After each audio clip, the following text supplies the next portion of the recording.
मैं हूं Mahindra. Social media से शुरू हुई मृत्यु भोज को लेकर ये चर्चा, विचार विमर्श, तर्क जारी है। आपके कमेंट्स भी हम पढ़ रहे हैं और समय अभाव के कारण आपके कमेंट्स के जवाब नहीं दे पा रहे हैं, इसके लिए हम आपसे क्षमा चाहते हैं। आज हम इसी क्रम में समाज के प्रमुख जनों से मिलते हुए आज हम मुलाकात कर रहे हैं एडवोकेट टीकम सिंह जी चौहान साहब, जो पूर्व प्रदेशाध्यक्ष राजस्थान राजपूत युवा महासभा के अध्यक्ष भी रह चुके हैं और 2 बार अध्यक्ष रह चुके हैं बार एसोसिएशन ब्यावर के, और वर्तमान में अध्यक्ष हैं राजस्थान राजपूत महासभा सामूहिक विवाह समिति ब्यावर के। सर, मृत्यु भोज को लेकर अभी हमारे सोशल मीडिया पर पूरे नरवर दिवेर से लेकर अजमेर तक ये चर्चा जारी है और हम इस बारे में आपसे राय जानना चाहते हैं कि आपके मृत्यु भोज को लेकर क्या विचार है। सर, मेरा ये समाज के सभी बंधुओं को, सभी हम मंचों पे भी उठाते हैं इस बातों को। हालांकि ये मृत्यु भोज एक अभिशाप है, लेकिन ये इतने समय से हमारे समाज के बीच व्याप्त है कि ये काई की तरह जम चुकी है और हम इसको काई को साफ भी करना चाहते हैं, लेकिन इस तरह से कई व्यवधान है। लेकिन अब अगर युवा शक्ति अगर इसके साथ उठ खड़ी हो तो ये अभिशाप एक हम मुक्त कर सकते हैं। हमारे समाज के अलावा भी कई समाजों में इस तरह से बुराइयां हैं और वो भी समाज समय समय पे अपने इस अभिशाप को ख़त्म करने पे लगे हुए हैं। हमारे समाज में देखा गया है कि एक गरीब परिवार होता है, लेकिन उसके घर में बड़ा मुश्किल से गुजारा होता है, लेकिन हम केवल उसके दुख में, जब उसके युवा जवान या अकेले कमाने वाले की जब मृत्यु होती है और हम उसके घर में जीवने जाते हैं, होता कुछ नहीं है, केवल एक चंद 2 घंटे के लिए हम एक दिन का खाना खाते हैं, लेकिन उसके घर को हम 60-70-1 लाख रुपए से कर्ज में हम दबा के आ जाते हैं और हम उसके आंसू पहुंचने नहीं जाते, उसको और आंसुओं में डुबो के आ जाते हैं और उसके लिए हम एक अभिशाप करके आ जाते हैं कि ज़िंदगी भर वो कर्जे तले दोबारा कर्जा नहीं उतर पाता, अब उसका कर्जा नहीं उतर पाता, उसका परिवार और दुख से दुख में और घाटे में घाटा चला आता है। इसलिए जैसे ये एक बुराई है, लेकिन वो अक्सर ये भी देखा गया है कि इसकी बुराई को ज़्यादा जो सक्षम परिवार है वो इसको ज़्यादा पनप पाते हैं, क्योंकि वो इसके घर में कोई भी जब मरता है तो मिठाइयाँ बनाते हैं और भोज में 2-5 लाख रुपए, क्योंकि वो सक्षम है, खर्च कर देते हैं। लेकिन इसकी देखा देखी कितना बुरा असर होता है कि लोग उसकी होड़ा होड़ में जो काम करते हैं, ये एक तरह से ईगो हर्ट करता है कि उसने इतना किया, मैं भी करूँ, बाप मेरा भी मरा है, मेरी भी माँ मरी है। लेकिन ये बहुत दुर्गति का काम है, क्योंकि उसके पास सक्षम है, ठीक है, खर्च कर सकता है, लेकिन एक जिसकी अल्प आय है, जिसका परिवार भी बड़े मुश्किल से पलता है, उसके लिए बहुत मुश्किल है। ये तो है उसका सामाजिक रूप के उसका परिवार कितना कर्जे में दबता है। हालांकि इसके लिए राज्य सरकारों की और जो केंद्र सरकार की योजना है उसमें इनमें लगातार कानून बनाए गए हैं। मृत्यु भोज निषेध अधिनियम पूर्व से जारी है, जिसमें अगर किसी भी मृत्यु भोज पर अगर 100 से अधिक व्यक्तियों का कोई मृत्यु के रूप में उसका भोजन रखा जाता है तो वो एक तरह से आपराधिक और दंडनीय श्रेणी में आता है। हम कहते हैं कि मेहमान आते जीवते हैं, तो मेहमान भी आजकल, तो पहले ये होता था कि साधन नहीं थे, ऐसे में वो आते थे, सुबह आते थे, शाम जाते थे, भूख मरते।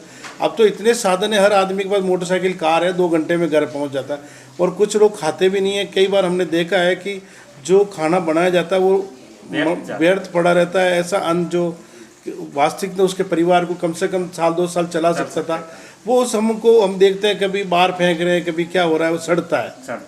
ऐसी स्थिति में हम चाहते हैं कि जो मृत्यु भोज अधिनियम है उसमें ज़्यादा से ज़्यादा 100 परिवार तक, 100 व्यक्तियों तक का खाना उसके लिए रखा जाए, ताकि वो एक संक्षिप्त परिवार में जो उसके मेहमान घर पे रुकने वाले हैं वही खाएं। बाहर से जो आने वाले हैं, गाँव है, उसको इसमें शरीक नहीं होना चाहिए। और दूसरा इसका ये कि कानूनी रूप से जो 100 आदमी की प्रतिबंध सरकार के अधिनियम में ही है, लेकिन कई लोगों को कानून की जानकारी नहीं है। दूसरा इसमें एक जुड़ा हुआ कानून बहुत ही शानदार है, लेकिन उसमें लोग हम ध्यान नहीं दे पाते हैं, वो ये कि पंचायत राज अधिनियम की धारा 19 में जिस तरह से सब क्लोज में जो तीसरी संतान होना उसको अयोग्य ठहराता है, उसी तरह सेक्शन 19 में अगर किसी जनप्रतिनिधि के क्षेत्र में, चाहे वो सरपंच हो, पंचायत समिति सदस्य हो, जिला परिषद हो, अगर उसके क्षेत्र में कोई ऐसा मृत्यु भोज होता है और उसकी शिकायत दर्ज होती है, तो ऐसा जनप्रतिनिधि भी अयोग्य होने की श्रेणी में आता है, तो उसको भी अयोग्य ठहराया जाता है सरकार की तरफ से। लेकिन हमारे लोग शिकायत नहीं करते और इस कानून को उठा नहीं पाते, इसलिए वो मजे ले रहे हैं। तो ऐसे में अब जन जागरूकता के साथ उन जनप्रतिनिधियों भी चाहिए कि वो इसकी अवेयरनेस को बढ़ाए, अपने क्षेत्र में ऐसा कोई मृत्युभोज होता है तो उसको रोकें, नहीं वरना उनकी भी सही है। प्रतिनिधि पद जा सकता है कभी भी। बहुत बहुत धन्यवाद सर, आपने कानून को लेकर में बहुत एक अच्छी पहल जो आपने बताई है वो बहुत ही एक शानदार है सर, कि इसको लेकर अभी ये स्पष्ट संदेश है जनप्रतिनिधियों के लिए। सर इसमें पंचायती राज अधिनियम में शायद ग्राम विकास अधिकारी और पटवारी महोदय भी आ जाते हैं।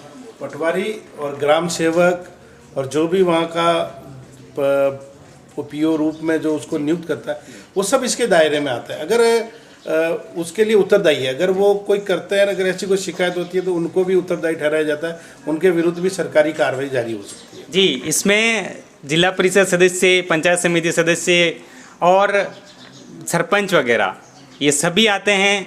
सर आप सभी सरपंच महोदय, जनप्रतिनिधियों से निवेदन है कि आप इस पहल को रोकने में, हमारी जो युवाओं की पहल है, इसको जो आजकल पूरे समाज में इसको बंद करने के लिए जो आवाज़ उठ रही है, संशोधन के लिए आवाज़ उठ रही है, सभी युवाओं की पहल है जो काफ़ी समय से संघर्ष करते आ रहे हैं। निवेदन है कि आप इसको रोकने में हमारी सहायता करें।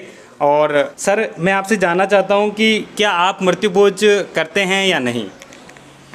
देखिए, अभी तक तो मृत्युभोज करने से संबंध में काम पड़ा नहीं, लेकिन मैं इसके खिलाफ हूँ शुरू से ही। हमारे परिवार में एक ताऊ जी की डेथ हुई थी, तब गांव वालों ने दबाव से एक मौसर करवाना चाहा, जिसका मैंने पुरजोर विरोध किया था। और मैंने हमारे घर में पिताजी वगैरह को कहा था कि भाई अगर ऐसा कुछ होता है तो मैं पुलिस को सूचना दूंगा। और उसके बाद मैं नियमित, कभी किसी के बारवा की भी रस्म होती है तो मैं केवल बैठने जाता हूँ, दाग में जाता हूँ, तीसरे में जाता हूँ, लेकिन उसके भोजन नहीं करता। ऐसा बिल्कुल अब मेरी सबसे भी अपील है कि नहीं करनी चाहिए। कई लोगों ने इस सोशल मीडिया के इस क्वेश्चन के बाद लोगों ने बताया कि ऐसा भोजन करना मृत्यु के पश्चात दान है। दान नहीं है, ऐसा किसी को भी ऐसा नहीं बताया गया कि उसको दान केवल वहाँ तक है कि 5 कन्या जिमा सकते हो या 5 ब्राह्मण जिमा सकते हो, पूरा गाँव जिमाना इसमें वो नहीं आता है। ये पुरानी प्रासंगिकता थी कि जब लोग दूर दूर से आते थे उनके लिए तो ठीक थी, लेकिन आज इस परिप्रेक्ष्य में लागू नहीं होती है।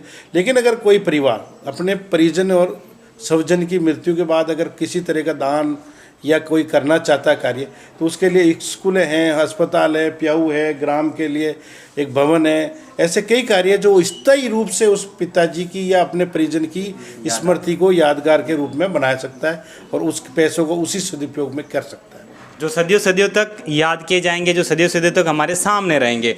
बहुत बहुत धन्यवाद सर, आपने हमारा मार्गदर्शन करा, आपने इस बारे में अपनी राय रखी। और अभी आप सभी दर्शकों से सर ने जानकारी दी है कि अगर आपके क्षेत्र में मृत्युभोज होता है, वैसे तो इसे सर्व समिति से संशोधन किया जाना चाहिए या जो भी इसमें उचित संशोधन है वो किया जाना चाहिए, लेकिन फिर भी अगर कहीं हो रहा है तो अगर हम इसकी शिकायत करें तो आपके जनप्रतिनिधि अयोग्य भी ठहराए जा सकते हैं, जो कि एक बहुत बड़ा अच्छा कानून है। धन्यवाद आप सभी का।